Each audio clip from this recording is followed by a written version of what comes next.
What is up, you guys? Welcome to Create the Life You Dream. I'm Rachel Bufillier. Today's video is actually an edited video from today's live, Thursday at 9 a.m., either on Facebook or Instagram. And the topic of today was about poverty mindset.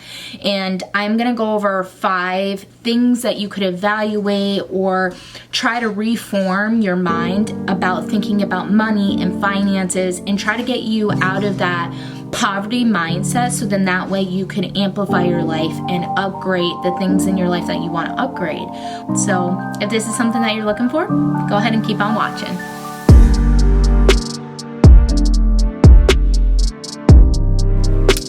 This month we are talking about forming a luxurious lifestyle, and last week we kind of talked about how it's not all about having tons of money, having the nice houses, the nice cars, traveling all the time. And we talked about how it can also be having happiness, being at peace within yourself, having collector's items that we value very much that might not be a lot of money, the actual things in life that mean a lot to us, that make us feel luxurious.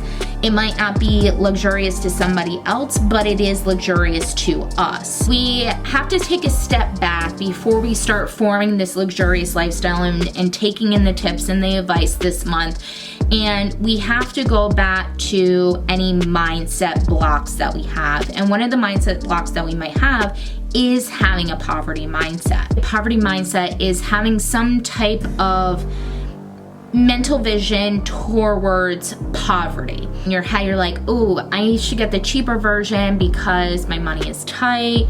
Or might say, you know what, I'm not gonna get it, I really don't need it, maybe some other time. And you kind of like worry, or you stress yourself over the thought of spending money or finances, or anytime some type of budget is mentioned, you kind of feel like either anxiety or like a little like heebie-jeebied out.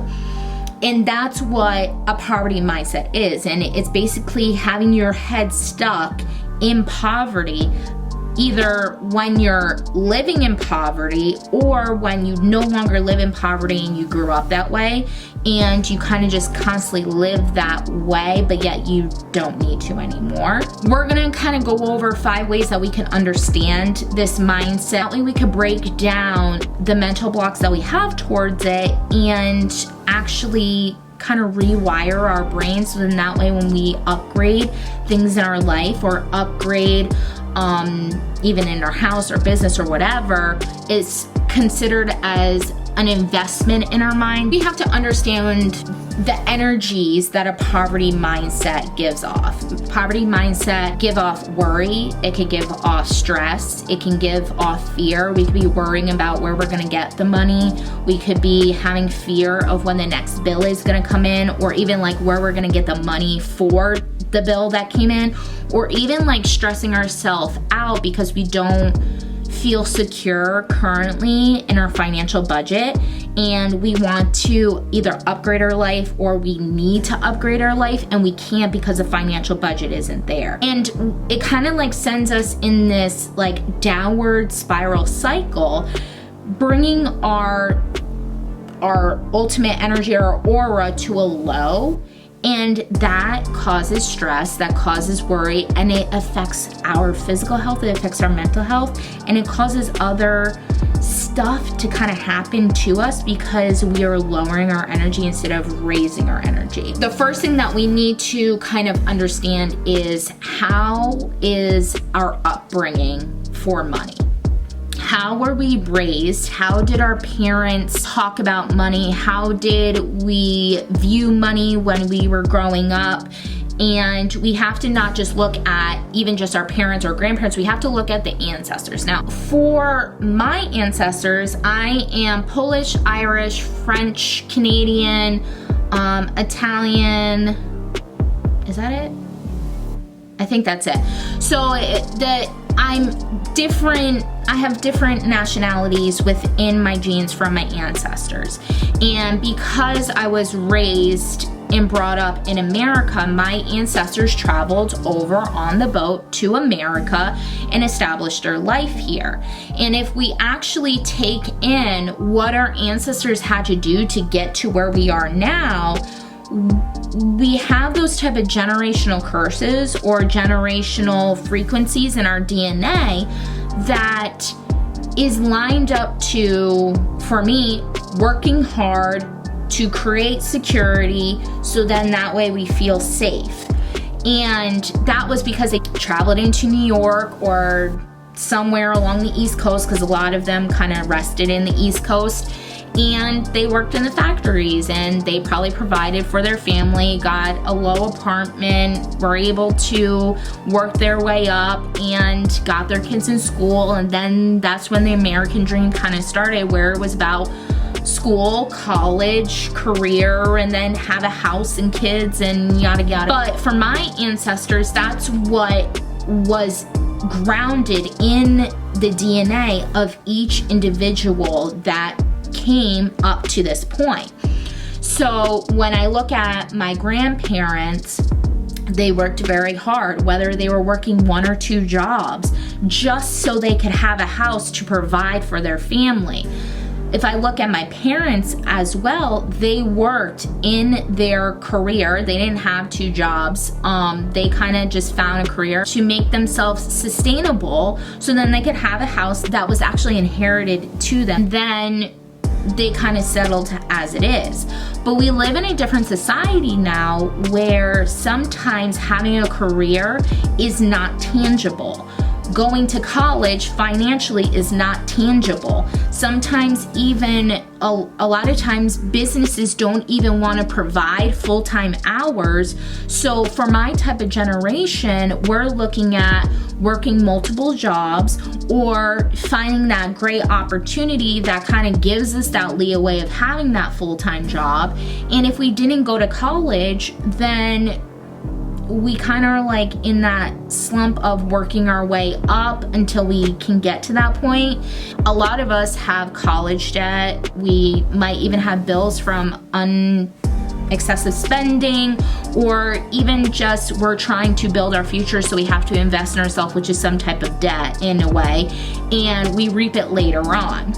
Now, if you're not in the United States of America, that your, family kind of is established in a country and you grew up like all in the same country, you might have the work ethic of, earning and inheriting. You might have to wire your frequency and your energy differently for reaping financial freedom, for reaping financial happiness in a way, so you're not stuck in that poverty mindset. So the next thing we also have to evaluate is past experiences that we've had with finances, with money, with budget. To take in all of our past experiences and all our traumas that we subconsciously might have stored down or unconsciously didn't even know that we made that choice in our mind to have that view towards it, and we kind of have to rewire it. And we have to realize that that was a time in our life that's no longer happening, that's no longer serving us. I know for me, I think, was I 18? I think it was 18 when I had my first credit card. I think you have to be 18, I believe, to get a credit card in the United States. But when I was 18, I got my first credit card. I think I had 3 different store credit cards. I had 2 different bank credit cards, and then I had my own bank account. And I had no education when it came to credit or financials in the beginning. And I would rack up credit. I would kind of pay it off, but then I didn't have this healthy relationship with credit, so it started to create trauma in my life when it came to money or finances, because I felt like I was constantly paying bills instead of actually reaping rewards. So in my head, I established that blockage or that boundary unconsciously that, okay, I don't want debt, so I'm not going to either charge it or I'm not going to invest it, because back in my teenage years or young adult. I'm still a young adult, but in my teenage years, I racked up debt and I had to work so hard to pay it off slowly and slowly and slowly. And it kind of like brought my energy low, because that's what my life was consumed of, is going to work, paying a bill, going to work, paying a bill. And there was like no enjoyment. There was not travel. There was not actual physical items that I had. My daughter Addison, I had planned her. I had a great job. I was doing great. But then I faced medical problems during my pregnancy. So I actually had to leave my job currently because I could not wear heels. It was a requirement at the time to wear heels at work. I was full-blown 3rd trimester pregnant. I couldn't wear heels at work.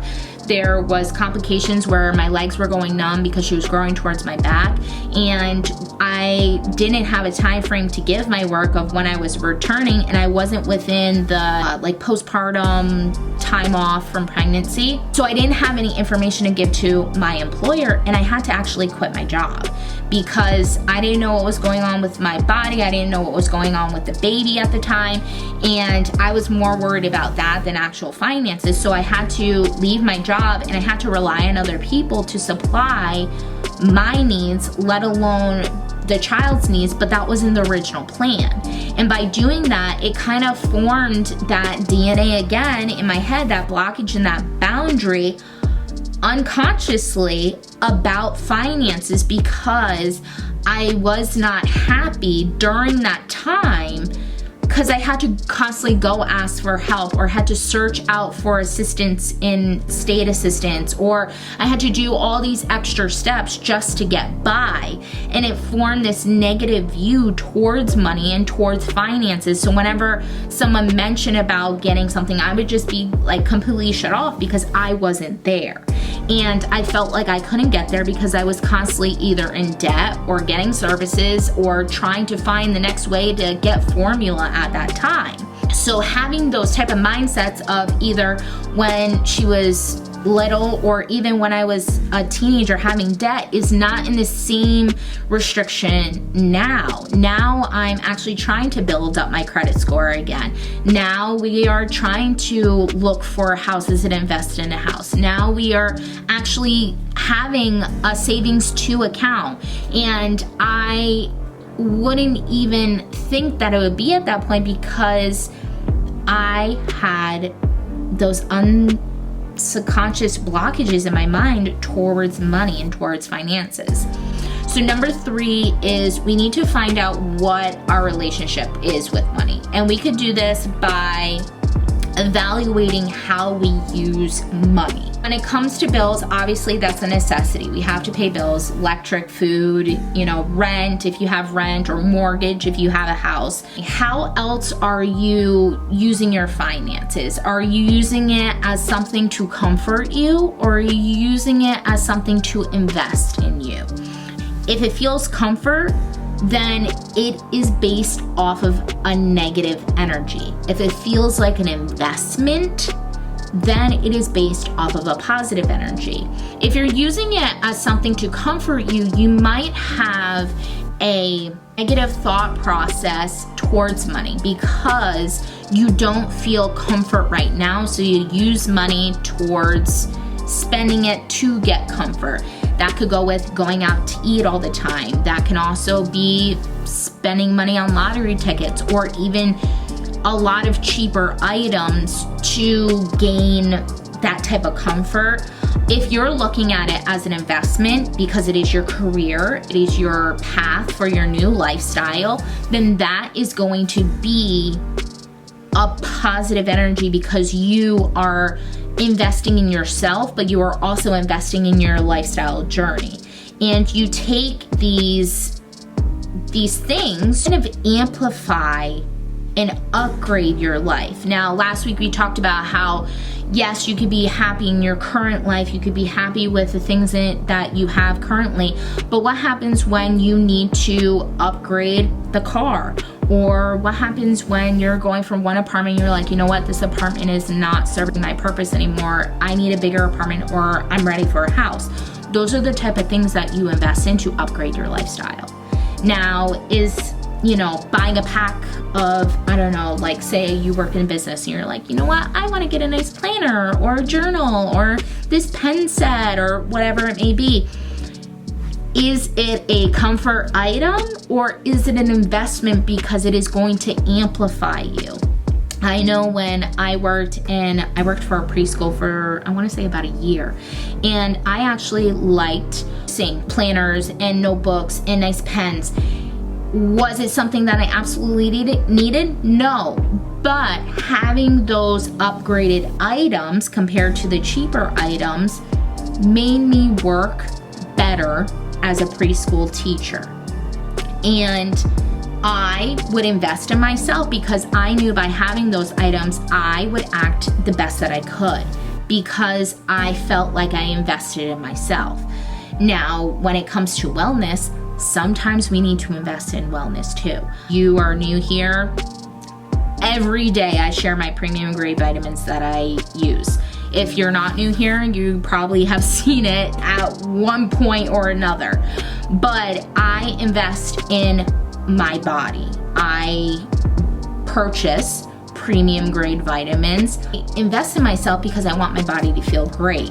I know how it makes my body feel. And I become extremely grateful towards that, which brings us to the last number 5, which is exercise your gratitude muscles. When you are purchasing something or when you are investing in yourself, your career, your business, your wellness, whatever it may be, whether it's buying new, weights, to buying a planner, to investing in clothes or investing in a laptop for your career, whatever it may be, exercise your gratitude muscles. The more you're grateful towards that item, the more you appreciate it, which helps you rewire that poverty mindset in your head where you're appreciating the work that you're putting in, you're appreciating the money that you're spending, and you're appreciating how it's affecting your life. And that really does come down to, is that item a comfort item or is that an investment? Because if it is an investment, then your gratitude muscles are even amplified even more because you know it's upgrading your life. You know it's promoting your lifestyle, and you know that you are on the journey to the lifestyle that you are actually creating. Because on this channel or on this community, we are all about creating the life that we dream. And I always tell my customers or my team, I dare you to dream big because I have witnessed people who have dreamed big and actually got to where they wanted to go because they exercised their gratitude muscles. They worked on their mindset blocks and they actually got to the point where they wanted in their life. Now, everyone's lifestyle is different. Everyone appreciates stuff differently, but having that gratitude practice towards the investments in life really does change where you feel towards poverty and towards the investments that you are getting. I do want to say I do have a workshop coming up at the end of this month. It is having a luxurious lifestyle, but it's not like the type of luxurious lifestyle that you think it is. It is literally forming the happiness and peace in your current life. And we are going to talk about the gratitude, and we're going to talk about our intentions, and we're going to talk about the actions that we have to take towards having that mindset and living that life of a luxurious lifestyle, okay? And lastly, tomorrow I am going to have a YouTube video up for creating a vision board. And we're not going to be doing like that, vision board. We are actually going to be creating a vision board that is based off of our top priorities for the rest of this year. We have 6 months left of this year. Is it 6? I think we're like in the midway for the rest of the year. And we are going to be creating a vision board based off of what we want to achieve for the next year. It's not going to be those big dreams like the houses, the cars, if that's what you're looking for, or even like it's literally within 6 months. So it's going to be kind of like a mini vision board, but it's going to go along with this month of this lifestyle experience that we're forming. So then that way, when it comes to this workshop by the end of this month, you know how to execute and get to that point of actually living that lifestyle because you have the vision that you're following.